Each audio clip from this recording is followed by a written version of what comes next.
Alhamdulillahirabbil alamin, nahmaduhu wa nasta'inuhu wa nastaghfiruh wa na'udzu billahi min syururi anfusina wa min sayyiati a'malina.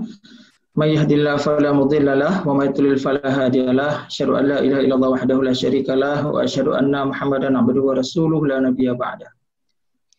Alhamdulillah, segala puji bagi Allah, salawat dan salam bagi Rasulullah Muhammad sallallahu alaihi wasallam. Saya langsung saja untuk menghemat waktu kita membacakan sebuah ayat surah Al-Mujadilah ayat 11. Mungkin jadi iktibar untuk kita semua. A'udzubillahi minasyaitonirrajim. Bismillahirrahmanirrahim. Ya ayyuhalladzina amanu idza qila lakum tafassahu fil majalis fafsahu yafsahillahu lakum. Wa idza qila ansuzu fansuzu yarfa'illahu alladzina amanu minkum walladzina utul ilma darajat wallahu bima ta'maluna khabir. Shadaqallahu azim, shadaqa rasulul karim. Adik-adik yang dirahmati Allah, Ustaz Fatur yang saya hormati, Ustaz Enjus dan para pengurus sekalian, jazakumullah khairan. Terima kasih atas kehadirannya. Alhamdulillah hari ini kita bisa bersua melalui online atau daring. Mudah-mudahan tidak mengurangi pahala kita yang diberikan oleh Allah Subhanahu wa taala dalam menghadiri majelis zikir. Ayat tadi yang saya bacakan itu adalah surat Al-Mujadilah ayat 11 yang artinya, wahai orang-orang yang beriman, apabila dikatakan padamu berilah kelapangan di dalam majelis-majelis, maka lapangkanlah. Niscaya Allah akan memberikan kelapangan kepadamu. Dan apabila dikatakan berdirilah kamu, maka berdirilah. Niscaya Allah akan mengangkat derajat orang-orang yang beriman di antaramu dan orang-orang yang berilmu beberapa derajat. Dan hanya kepada Allah hendaklah orang-orang beriman. Jadi adik-adik, yang ingin saya sampaikan dalam kesempatan ini adalah saat ini kita sedang diuji oleh Allah dengan musibah pandemi. Musibah ini tidak boleh membuat kita malah jauh dari Allah dengan tidak melaksanakan perintah Allah. Apa perintah Allah dalam ayat tadi? Jelas disebutkan adalah perintah menuntut ilmu. Jadi adik-adik masuk ke unsiah itu dalam rangka menuntut ilmu. Dan pandemi ini tidak boleh melemahkan azam, niat adik-adik, tekad adik-adik untuk menuntut ilmu di unsiah. Dengan segala kekurangan dan adaptasi kita dalam menghadapi pandemi. Nah, itu yang ingin saya sampaikan. Jadi, sebelum kita mulai materi singkat kita, saya akan singkat saja. Itu mari kita, terutama adik-adik yang baru masuk ke unsiah, untuk memperbaiki niat bahwa kita kuliah di unsiah ini karena ingin melaksanakan perintah Allah untuk menuntut ilmu. Jadi bukan pingin jadi dokter, bukan pingin jadi insinyur, bukan pingin kerja di bank, bukan pingin jadi guru, dosen, dan sebagainya. Tapi kita masuk ke unsiah karena perintah Allah menuntut ilmu. Jadi kita melaksanakan perintah Allah untuk menuntut ilmu, maka kita berada di unsiah. Jadi itu dulu. Sehingga apa? Setiap detak jantung adik-adik, setiap desah nafas adik-adik, setiap langkah kaki adik-adik, itu akan terhitung ibadah. Sampai adik-adik nanti selesai kuliahnya. Ya, sampai adik-adik tamat di wisuda, semua senang, orang tua bangga, unsiah juga berbahagia karena meluluskan sarjana. Pada saat itulah semua dihitung ibadahnya. Jadi mari kita perbaiki niat, ya, adik-adik refresh niatnya bahwa masuk unsiah ini karena perintah Allah. Nah, kemudian adik-adik nanti jadi dokter, jadi perawat, jadi insinyur, jadi sarjana ekonomi dan seterusnya. Itu adalah bonus kebahagiaan yang dijanjikan oleh Allah dalam surat Al-Mujadilah ayat 11 tadi. Apa janji Allah? Bahwa Allah akan mengangkat derajat orang-orang yang beriman dan orang-orang yang berilmu beberapa derajat. Nah, saya pernah bertemu dengan seorang teman, dia itu dokter. Ya, beberapa tahun yang lalu saya ke Aceh Tengah, dia itu dokter. perempuan. Tapi dia tidak praktek dokter. Dia menjalankan bisnis kopi orang tuanya. Nah, lalu ditanya, kenapa susah-susah sekolah masuk ke dokteran, jadi dokter kok melakukan bisnis? Dia ekspor kopinya ke Starbucks di Amerika. Nah, kenapa? Saya dimudahkan. Saya dimudahkan dengan gelar saya ini, dengan pendidikan saya ini, dengan ilmu saya ini dalam berbisnis. Ada juga yang jadi ibu rumah tangga. Jadi ibu rumah tangga, kenapa harus sekolah tinggi-tinggi cuma jadi ibu rumah tangga? Itu salah. Mendidik anak adalah tugas mulia yang sangat berat. Harus orang-orang berilmu yang menjalankannya. Jadi Allah akan mengangkat derajat orang-orang yang berilmu. Oleh karena itu, musibah pandemi ini tidak boleh menyurutkan niat kita untuk tetap optimis dalam menuntut ilmu. Nah, lalu apa bedanya di masa pandemi dengan di masa yang dulu, sebelum pandemi? Jadi adik-adik kita ini, sadar atau tidak sadar, itu adalah orang-orang pilihan Allah. Kenapa? Pandemi ini terjadi 100 tahun sekali. Kalau outbreak sering, tapi kalau pandemi itu jarang terjadi. Artinya orang-orang yang diuji oleh Allah melalui sebuah pandemi, itu artinya orang-orang pilihan. Jadi jangan meremehkan atau underestimate terhadap diri sendiri. Artinya kita mampu. Nah, oleh karena itu, maka kita harus bersikap dengan baik sesuai dengan keinginan yang Allah berikan kepada kita. Nah, dalam proses belajar mengajar, itu ada sistem belajar modern. Sistem belajar modern itu banyak dipraktekkan di negara-negara maju. Nah, kebetulan saya pernah tinggal di Jerman selama 7 tahun. Saya pernah belajar di sana, saya melihat orang-orang Jerman itu kalau belajar itu serius dia. Dia hari Sabtu Minggu dia mabuk. Ya, itu jangan kita tiru. Ya. Dia minum paling kuat, orang Jerman itu minum tua, minum bir. Tapi Senin sampai dengan Jumat dia belajar. Susah kita jumpai dia di tempat-tempat hiburan. Dia adanya di mana? Di perpustakaan. Di dalam kereta api mereka membaca. Nah, bagi mereka yang belajarnya sistem modern seperti itu, pandemi ini itu tinggal menyesuaikan diri aja. Artinya, adik-adik, nanti di saat proses belajar mengajar tidak boleh minta disuapkan semuanya ilmunya. Ilmunya itu cari sendiri, belajar sendiri. Dosen hanya mengarahkan saja. Dosen hanya menjawab pertanyaan. Dosen hanya membimbing diskusi. Jadi tidak disuap ilmunya lagi. Bukan masanya lagi. Apalagi pandemi. Dosen tidak bisa memperhatikan akhlak adik-adik di rumah. Dosen tidak bisa melihat tingkah laku adik-adik saat kuliah. Jadi, sekarang sistem belajarnya adalah sistem belajar modern. Adik-adik cari sendiri, materi kuliah besok apa? Adik-adik cari di internet banyak. Cari di buku, cari di paper, di jurnal. Baca dulu.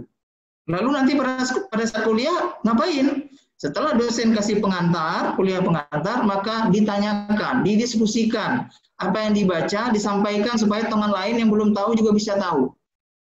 Begitu caranya kalau mau sukses dalam kuliah di masa pandemi ini. Jadi tidak bisa kita nunggu dosennya menyuap kita, memberi makan kita dengan ilmu itu satu persatu, tidak bisa lagi. Jadi harus proaktif untuk mencari, belajar, lalu nanti dosennya akan membimbing diskusi. Yang kedua adalah poin terkait tentang akhlak. Jadi penilaian dalam belajar mengajar itu banyak, bukan hanya ilmunya, tapi juga tingkah laku atau akhlaknya. Dan ini sangat sulit bagi kami para dosen. Saya di kuliah, saya ngajar di Fakultas Kedokteran. Itu dokter itu dituntut untuk beretika karena dia akan berhadapan dengan pasien, dengan manusia. Dia harus punya etika yang tinggi. Nah, dalam pandemi sekarang itu sulit kita mengendalikan atau mendidik etika dan akhlak. Kenapa? Karena kita tatap muka hanya di layar. Kita tidak bisa melihat gerak-gerik sehari-harinya di kampus. Oleh karena itu, maka adik-adik harus juga memperbaiki akhlaknya, ya, memperbaiki bagaimana tingkah lakunya, berbicaranya, bersikap terhadap sesama, terhadap orang tua, terhadap guru atau dosen, dan terhadap teman. Tentu sikap dan tingkah laku kita akan berbeda. Seperti Pak Rektor sampaikan tadi bahwa di Unsiah belajar agama itu tidak hanya di mata kuliah MKU agama, tapi kita disupport, didukung oleh program-program UP3I yang jamnya itu jauh lebih banyak daripada jam mata kuliah agama itu sendiri. Untuk apa? Untuk menciptakan lulusan yang berakhlak, yang jujur, seperti kata Pak Rektor tadi. Nah, terkait dengan suasana pandemi, ya, ada langkah strategis yang sangat bagus yang diambil oleh Unsiah, ya. Ada langkah strategis yang sangat baik yang diputuskan oleh Pak Rektor pada bulan Maret tahun ini. Itu adalah dengan membeli real time PCR, alat untuk deteksi COVID-19 ke Unsiah. Pada saat itu tidak ada pimpinan yang berpikir ke arah sana. Pimpinan daerah dari mulai PLT sampai ke bawah-bawahnya tidak ada yang berpikir untuk membeli alat itu. Tapi Unsiah dengan sangat cerdas memutuskan untuk membeli alat itu. Pada saat itu saya ada di rumah Pak Rektor dan beliau langsung bilang, Pak Ihsan, kita beli. Karena apa? Karena Unsiah ingin punya peran dalam memutus rantai penularan. Dengan apa? Dengan deteksi dini. Jadi mulai saat itu kita sampai hari ini sudah 11.000 sampel kita periksa. Dan dari seperti disampaikan oleh Pak Rektor tadi, 20%-nya itu 19, sekian itu positif. Artinya apa? Proses penambahan kasus tidak terkendali. Orang positif jalan-jalan kemana-mana. Ya, tidak tahu kita di kedai kopi, di pasar, di tempat-tempat keramaian umum, kita tidak tahu siapa yang positif, siapa yang negatif. Maka dari itu kita jaga. Yang ketiga, untuk adik-adik yang tinggal di tempat kos, ya, adik-adik yang tinggal di tempat kos, itu mohon protokol kesehatannya itu dijaga dengan ketat. Karena kalau sistem asrama, satu orang tertular, maka semua akan tertular. Nah, jangan lupa juga, yang tinggal bersama orang tua, itu juga harus ekstra hati-hati menjaga diri. Kalau sayang dengan orang tua. Seperti disampaikan oleh Pak Rektor tadi, yang kita khawatirkan sebenarnya bukan adik-adik. Tapi yang kita khawatirkan adalah orang tua, anak-anak, kemudian orang-orang dengan komorbid. Orang-orang yang punya hipertensi, punya diabetes, punya penyakit jantung, post-stroke, dan sebagainya. Mereka itu sangat rentan untuk mengalami keluhan yang berat atau bisa fatal hingga meninggal. Angka mortality rate atau angka kematian itu terus meningkat di Aceh. Ya, kalau menurut WHO pandemi itu terkendali kalau positif rate-nya di bawah 5%. Nah, hari ini Aceh hampir 20%. Nah, jadi itu yang perlu kita ingat. Yang terakhir, saya tidak mau berpanjang-panjang. Yang terakhir, saya ingin menyampaikan tips.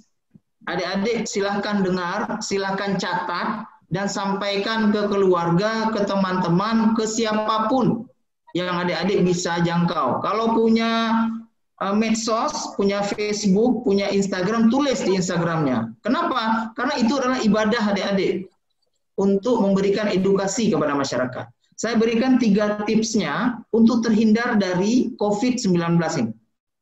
Ya, jadi saya sampaikan ini, tolong adik-adik sampaikan ke kawan-kawannya, ke orang tua, ke keluarga, di medsosnya, di Facebook, di Instagram, silakan. Ada tiga jalan supaya kita terhindar dari wabah COVID-19 ini. 1, iman. Ya. Yang pertama apa? Iman. Yang kedua, aman. Dan yang ketiga, imun. Nah, jadi ada 3 tipsnya. 1, iman. 2, aman. 3, imun. Jadi A, I, A. Ya. Apa itu iman? dalam masa wabah ini, yang pertama kita lakukan adalah jaga ibadah. Jadi jangan karena pandemi ibadah nggak lagi. Justru makin kuat ibadah kita supaya Allah cabut ini pandemi dari bumi kita ini. Jadi yang pertama, poin iman ini adalah jaga ibadah. Yang kedua, perbanyak zikir. Ini poin iman yang kedua. Jadi poin iman yang pertama, jaga ibadah, perbanyak zikir. Yang ketiga, jaga tilawah Qur'annya. Jadi selama pandemi baca Qur'an harus lebih banyak. Ya, jadi jaga ibadah, perbanyak zikir, jaga tilawah, dan yang terakhir untuk poin iman ini adalah selalu berdoa kepada Allah. Berdoa supaya kita dilindungi dari penyakit ini, keluarga kita dilindungi dari penyakit ini, umat Islam seluruh dunia dilindungi dari penyakit ini, dan penyakit ini dicabut oleh Allah dari muka bumi. Karena Allah yang mendatangkan, Allah juga yang akan mencabut nanti. Itu yang pertama, iman. Tips yang kedua, aman. Aman itu apa? Yang pertama, jaga jarak. Jadi kalau adik-adik ketemu kawan boleh. Kalau penting kali boleh, tapi jaga jarak bicaranya. Tidak seperti sebelum wabah, bicara dekat-dekat nggak apa-apa. Tapi dikala wabah, maka aman yang pertama adalah jaga jarak. Jarak aman itu 1,5 sampai 2 meter. Jadi kalau mau duduklah jaraknya 2 meter, insya Allah aman. Ya, usahakan jangan di ruang tertutup tanpa ventilasi. Kenapa? Karena aerosol dari mulut itu bertahan lebih lama di dalam udara tertutup. Nah, jadi yang aman yang pertama adalah jaga jarak. Aman yang kedua adalah ini, pakai masker. Kalau adik-adik keluar, pakai masker. Nah, ini ada yang pakai masker nih di depan saya nih. Ya, jadi pakai maskernya. Itu tips aman yang kedua. Yang pertama jaga jarak, yang kedua pakai masker. Yang ketiga, aman yang ketiga adalah cuci tangan. Ya, jadi iman udah tadi, aman sudah selesai. Aman ada 3, jaga jarak, pakai masker, cuci tangan. Adik-adik, virus penyebab COVID-19 ini namanya SARS-CoV-2. Ya, Severe Respiratory Syndrome Coronavirus 2 namanya, SARS-CoV-2. Virus ini dia punya spike. Spike itu adalah protein yang akan melekat pada saluran nafas kita. Nggak ada spike ini, dia nggak bisa menginfeksi kita. Nah, karena envelop atau pembungkusnya dari lemak, maka kalau adik-adik cuci tangan pakai sabun, lemaknya itu akan luntur dia. Kalau lemaknya luntur, protein spike-nya akan terurai. Adik-adik kalau udah virusnya sudah terurai, envelopnya, lemaknya itu, spike-nya sudah terurai, sudah hilang, maka adik-adik minum pun virusnya nggak apa-apa lagi. Kenapa? Karena tidak ada protein yang bisa menembus sel kita lagi. Makanya cuci tangan dengan sabun itu menjadi penting. Adik-adik ke pasar, pulang cuci tangan dulu. Jangan pegang mata, jangan pegang hidung, jangan pegang mulut. Tips terakhir setelah iman, aman adalah yang ketiga, imun. Imun itu adalah menjaga imunitas tubuh kita. Ada 3 hal yang adik-adik harus lakukan di masa pandemi ini. Yang pertama, untuk imun yang pertama, jaga pola makan. Jadi makan makanan sehat. Jangan alasan nggak bisa keluar rumah karena social distancing, kemudian nggak makan. Ya, makan tetap makan makanan yang sehat. Yang micin-micin ditunda dulu lah. Ya, makanan-makanan junk food itu ditunda dulu. Sekarang makan sayur, makan buah, makan nasi dengan ikan, dan seterusnya. Yang kedua, untuk imun yang kedua, istirahat yang cukup. Ya, karena kita sekarang berdaring ria, menggunakan internet, lalu nggak tidur-tidur sampai tengah malam, online terus. Nah, itu juga tidak baik. Yang ketiga atau terakhir dari imun adalah olahraga. Saya alhamdulillah masih lihat banyak orang bersepeda di jalan. Nah, cuma jangan lupa pakai masker. Ya. Olahraga jangan lupa pakai masker. Nah, jadi itu yang harus kita lakukan. Jadi untuk imun, tips yang ketiga, imun ini jaga pola makan, istirahat cukup, dan olahraga. Jadi kalau adik-adik ingin terhindar dari COVID-19 ini, maka 3 tips ini tolong dijalankan, disampaikan ke teman-teman lain, ada iman, ada aman, ada imun. Insya Allah kita semua dijaga oleh Allah Subhanahu wa Ta'ala. Ada dia sukses kuliah di Unsia, tamat jadi sarjana, lulus cum laude dengan nilai terbaik, dan mudah-mudahan semuanya sehat. Demikian yang bisa saya sampaikan. Wabillahi taufiq wa hidayah. Assalamualaikum warahmatullahi wabarakatuh. Waalaikumsalam warahmatullahi wabarakatuh. Kami ingatkan kepada adik-adik untuk bisa mematikan suaranya dulu. Nanti yang mau bertanya, silahkan memencet raise up ya. Baiklah, terima kasih kepada Dr. Ihsan yang sudah memberikan materi yang luar biasa kepada kita semua. Adik-adik jangan lupa mencatat apa yang sudah disampaikan tadi, karena nanti di absen yang sudah kami kirim ke chat Zoom ini harus melampirkan bukti berupa foto catatan yang adik-adik catat di rumah. Jadi nanti di absen tersebut sudah kami sertakan menu untuk mengupload foto bukti catatan. Pak, saya mau bertanya. Sebentar ya.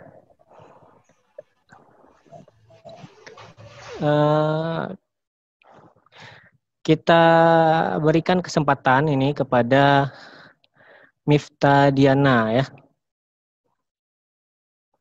Silakan Miftah Diana.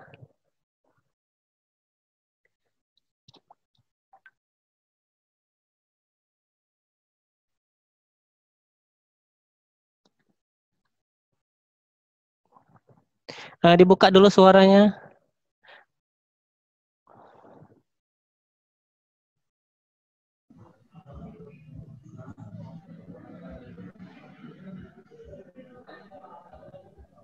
Halo?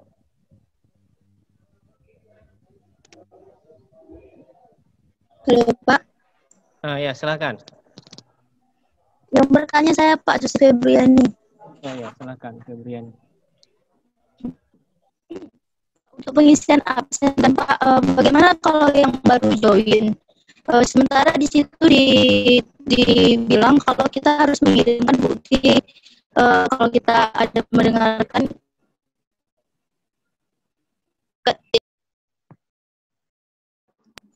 Halo Pak, halo. Suaranya putus-putus. Ringan Pak.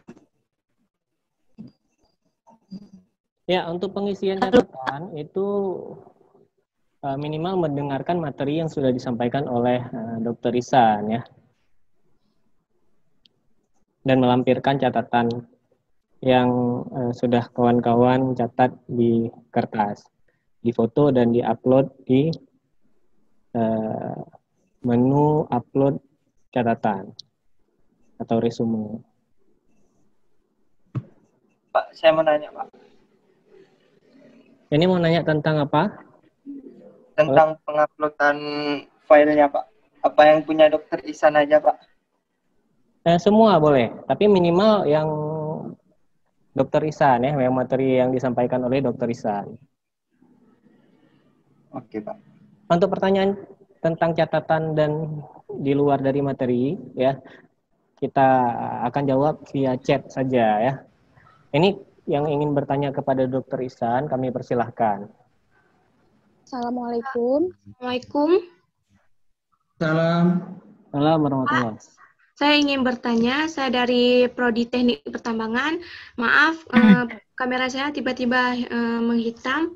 Saya ingin bertanya, tadi di penjelasan Ustadz Enzus Tinianus ada 3 program utama, yaitu Iqra, Ibadah, dan Mentoring. Yang dimaksud dengan mentoring, apakah nanti kami para mahasiswa baru dibimbing untuk melatih mentor atau gimana, Pak? Boleh. Mas Enzus masih ada? Gimana, Pak? Atau saya jawabannya? Boleh, Ustaz. Boleh, Pak. Baik. Jadi program kita itu seperti yang dijelaskan oleh Ustaz Enzus. Ada Iqra, ada praktek ibadah, ada mentoring. Iqra itu fokusnya adalah membina atau membimbing, memperbaiki bacaan Quran. Ya, karena kita orang Islam, kita bisa baca penuntun hidup kita, Al-Quran, maka kita semua akan dibina, dibimbing ke arah sana. Tidak peduli apakah dia sudah lancar atau belum, semua akan ikut program ini, dan sama-sama kita mensukseskannya di semester pertama. Kemudian yang kedua ada praktek ibadah. Praktek ibadah itu adalah bagaimana cara yang benar dalam menjalankan ibadah. Mulai dari taharah, bersuci, sholat, nanti ada tajis mayat. Nah, kalau ada yang meninggal bagaimana mengelola jenazahnya. Kemudian ada juga haji dan seterusnya. Jadi praktek ibadah. Yang ketiga yang ditanyakan adalah mentoring. Mentoring itu adalah pembinaan terkait dengan ilmu dasar-dasar Islam. Jadi disampaikan nanti materi-materi terkait dengan Islam. Karena sekarang dalam masa pandemi, maka kita akan laksanakan secara daring atau online. Nanti adik-adik akan dibimbing atau dibina dalam grup-grup kecil. Jadi mereka akan ada coaching klinik nanti. Itu namanya grup mentoring. Ada satu mentor, ada beberapa orang anggotanya. Nah, anggota itu adalah adik-adik peserta mentoring. Mentor itu adalah mereka yang ditunjuk atau diseleksi oleh UP3AI fakultas masing-masing. Di Fakultas Kedokteran, saya baru selesai mewawancara mentor yang ikhwan kemarin malam. Dan kita sudah tunjuk 8 orang mentor ikhwan untuk membina adik-adik di Fakultas Kedokteran. Yang akhwat juga sudah selesai. Jadi, makna dari mentoring adalah mempelajari dirosah Islamiyah atau ilmu-ilmu dasar tentang agama Islam. Mungkin itu penjelasan singkat saya. Ya, terima kasih Dr. Ihsan. Terima kasih, Pak. Semoga bisa dimengerti oleh semuanya ya. Pak, saya mau bertanya. Ya, silakan. Saya dari Fakultas MIPA jurusan Manajemen Informatika. Mau tanya apa poin penting dari Ustadz Ihsan, karena tadi kami ada gangguan jaringan mati lampu. Ya, baik. Itu. Jadi saya ulangi. Poin-poinnya aja, dokter. Baik. Jadi poin pertama ya. Ini untuk semua, bukan untuk si Faiz tadi, tapi untuk semua ya. Poin pertama, adik-adik mahasiswa baru harus memperbaiki niat dalam menjalankan studi di Unsia. Apa niatnya? Niatnya adalah ingin melaksanakan perintah Allah untuk menuntut ilmu. Seperti dalam surat Al-Mujadilah ayat 11 tadi. Ya, saya sebutkan tadi. Saya ulangi berulang kali. Ya. Supaya apa? Supaya dalam setiap detik, dalam setiap desah nafas, denyut jantung adik-adik selama di Unsia ini bernilai ibadah kalau niatnya benar. Nah, jadi adik-adik lagi duduk di mana belajar itu ibadah. Adik-adik lagi di tempat kos itu ibadah. Adik-adik lagi di rumah online daring itu ibadah. Kalau niatnya benar. Jadi hari ini kita perbaiki niat. Itu poin pertama. Poin kedua, sistem pembelajaran online atau daring ini menuntut adik-adik mahasiswa Unsia untuk kreatif dan rajin untuk belajar mandiri. Ya, itu poin kedua. Jadi pelajaran ilmunya tidak hanya disuapin oleh dosennya, tapi dosen menjadi pengarah diskusi, menyampaikan kuliah pengantar, lalu akan membimbing, menjawab pertanyaan-pertanyaan adik-adik yang dibaca terlebih dahulu. Itu poin kedua. Ya, poin ketiga, dalam proses pembelajaran online, poin akhlak akan terkendala karena kami para dosen tidak bisa melihat adik-adik secara langsung. Oleh karena itu, dituntut kepada semua mahasiswa Unsia untuk senantiasa memperbaiki tingkah laku dan akhlaknya. Baik itu lisan maupun tulisan maupun tingkah laku atau gerak-gerik. Jadi akhlak dalam tulisan, dalam lisan, dalam gerak-geriknya itu diperbaiki. Nah, supaya apa? Tujuan pembelajaran tercapai. Dan poin terakhir saya memberikan tips tadi, tips untuk terhindar dari COVID-19. Ya. Jadi saya memberikan 3 tipsnya. Bagaimana sih, Dok, supaya saya tidak kena COVID? Kan gitu orang tanya. Takut ini sebentar-bentar orang meninggal sekarang. Barusan ada yang meninggal 1. Saya barusan lari ke bawah melihat hasil swab terhadap 1 orang pasien yang baru saja meninggal. Jadi setiap hari orang meninggal karena COVID. Ada yang tua, ada yang muda. Ya. Nah, jadi saya memberikan 3 tips untuk semua kita, adik-adik. Makanya tadi saya katakan, adik-adik kalau catat sendiri nggak cukup, tapi sampaikan ke orang lain. Baik keluarga, teman-teman, di Facebook, di Instagram atau apapun itu, supaya orang tahu. Ya, tipsnya apa? 1, iman. Ya. 2, aman. 3, imun. Ya. Iman itu ada 4 poin.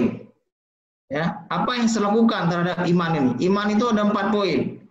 Pertama, jaga ibadah. Jadi selama pandemi ibadah dijaga supaya bagus, supaya berkualitas. Ya. Yang kedua, perbanyak zikir. Ya. Yang ketiga, jaga tilawah Quran.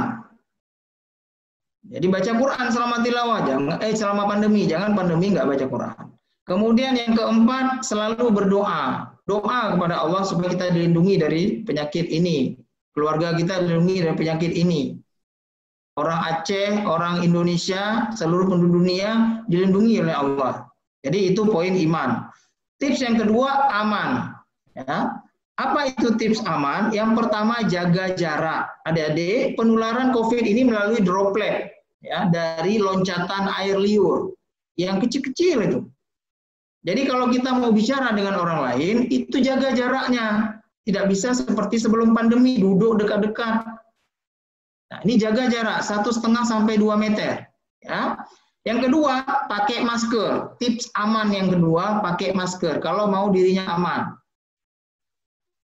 Ya, jadi pakai masker kemana-mana, adik-adik pakai masker, ya. Supaya apa? Kalau kita positif, kita tidak menularkan ke orang lain. Mungkin kita positif nggak ada gejala, kita nggak tahu. Ya. Kalau kita negatif, tidak menghirup udara dari nafas orang yang positif di sekitar kita. Jadi pakai masker itu untuk yang negatif maupun yang positif. Ya, itu tips aman yang kedua, pakai masker. Tips aman yang ketiga, cuci tangan pakai sabun dan air. Ya. Jadi tips yang ketiga, cuci tangan pakai sabun dan air. Sederhana sekali.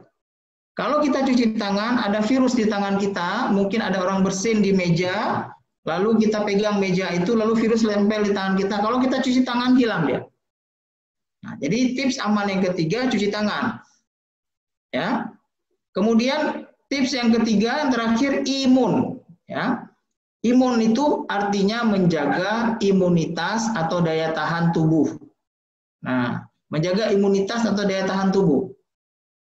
Ya, apa yang harus kita lakukan? Ada 3 hal. 1, jaga pola makan, makanan sehat. Yang kedua, istirahat yang cukup. Yang ketiga, olahraga. Ya, olahraga yang teratur. Nah, jadi kalau ini dilaksanakan, iman, aman, dan imun ini, maka insya Allah kita akan terjaga atau terhindar dari penyakit COVID-19 yang sedang melanda dunia. Itu poin saya. Terima kasih.